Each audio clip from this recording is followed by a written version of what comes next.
Hello and welcome to CIMON Tech Notes. My name is Christian and I'm part of the technical support team here. In this video, we will be going over the view menu in XpanelDesigner. For starters, I will open up XpanelDesigner.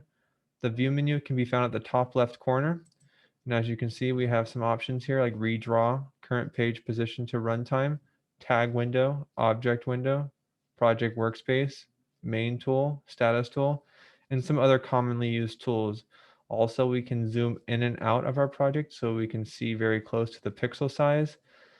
So with these tools, you can make them disappear or reappear just by clicking on them. So if I click on the color tool here, my color tool will pop over here on the left.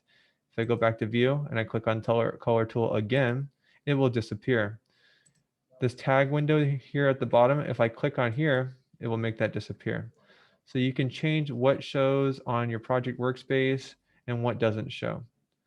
Thank you for watching.